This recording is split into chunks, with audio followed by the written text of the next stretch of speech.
Syahadat dalam ajaran agama Islam adalah salah satu rukun Islam yang pertama.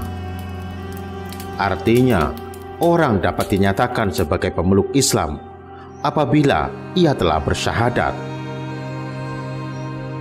yakni menyaksikan dengan hati, mengucapkan dengan lisan bahwa ia mengimani Allah sebagai satu-satunya Tuhan yang sah di muka bumi, dan juga mengimani bahwa Nabi Muhammad adalah Nabi sekaligus Rasul terakhir yang diturunkan oleh Allah. Mengenai adanya ilmu syahadat Sunan Gunung Jati dikisahkan dalam banyak cerita. Seperti dalam kisah Ki Gede Plumbon, dinyatakan bahwa Ki Gede Plumbon gagal lulus menjadi santrinya Sunan Gunung Jati karena tidak mampu memahami ilmu syahadat yang diturunkan oleh Sunan Gunung Jati. Ilmu syahadat yang diajarkan Sunan Gunung Jati ini dalam beberapa catatan disebut sebagai syahadat Cirebon. Dinamakan yang demikian itu karena ilmu syahadat tersebut diyakini dibawa dan diajarkan oleh Sunan Gunung Jati Cirebon.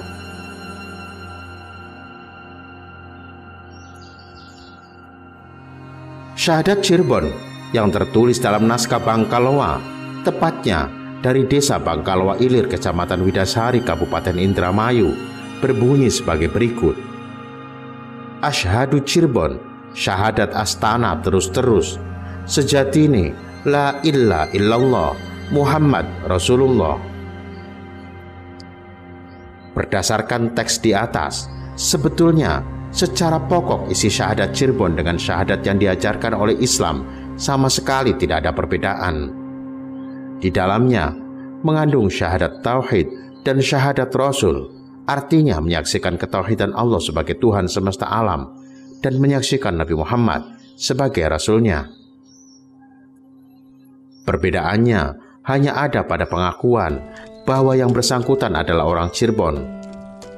Artinya, dalam syahadat Cirebon ditambahkan bahwa orang Cirebon bersungguh-sungguh bersaksi jika Allah adalah Tuhan dan Muhammad adalah Nabi dan Rasul-Nya.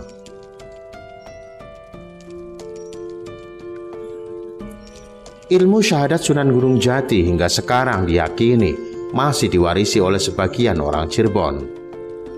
Salah satu kelompok yang mengklaim mewarisi ilmu syahadat yang diajarkan oleh Sunan Gunung Jati dari generasi ke generasi adalah mereka yang menamakan diri sebagai kelompok Thariqat Asy-Syahadatain, yaitu suatu thariqat asal Cirebon yang didirikan oleh Habib atau Abah Umar. Menurut ajaran thariqat Asy-Syahadatain, bahwa ilmu syahadat atau syahadat itu mempunyai fungsi atau dikenal dengan fungsi syahadatain, yaitu 1. Asy-Syahadatain adalah dasar dan asas agama Islam. Yang kedua, Asy-Syahadatain adalah bukti keislaman dan keimanan seorang muslim. Yang ketiga, Asy-Syahadatain adalah kunci keselamatan di dunia dan akhirat. Yang keempat, Asy-Syahadatain adalah rukun Islam lisaniyah dan qalbiyah. Yang kelima, Asy-Syahadatain adalah kunci pintu surga. Yang keenam, Asy-Syahadatain adalah sumpah setia seorang muslim terhadap Allah dan Rasul-Nya.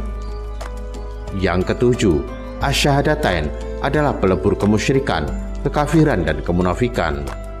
Yang kedelapan, Asy-Syahadatain adalah penghancur dosa dengan sehancur-hancurnya. Yang kesembilan, Asy-Syahadatain adalah bibitnya syariat, tarikat, hakikat, dan ma'rifat.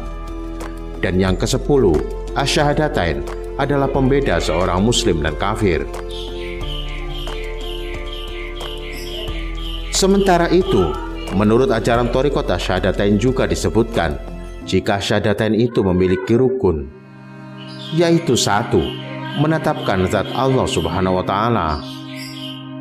Yang kedua, menetapkan sifat Allah Subhanahu wa Ta'ala. Yang ketiga, menetapkan af'al Allah Subhanahu wa Ta'ala.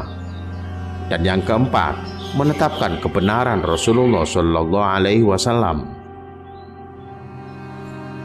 Selanjutnya dalam ajaran syahadat ini juga mengenal istilah rukun ikrar syahadat yang di dalamnya terdiri dari 1. Niat, yang kedua syahid, yaitu seorang muslim dirinya sendiri yang bersaksi ketika mengikrarkan dua kalimat syahadat. Yang ketiga, masyhud lahu, artinya adalah yang disaksikan, yaitu Allah Subhanahu wa Ta'ala dan Nabi Muhammad. Yang keempat, masyhud bih adalah perkara yang disaksikan, tetapnya sifat ketuhanan dan keesaan Allah Subhanahu wa Ta'ala dan kerasulan Nabi Muhammad SAW. Yang kelima, masyhud alaih, atau orang yang diingkari dalam syahadat, orang musyrik kepada Allah dan orang yang mengingkari Rasulnya.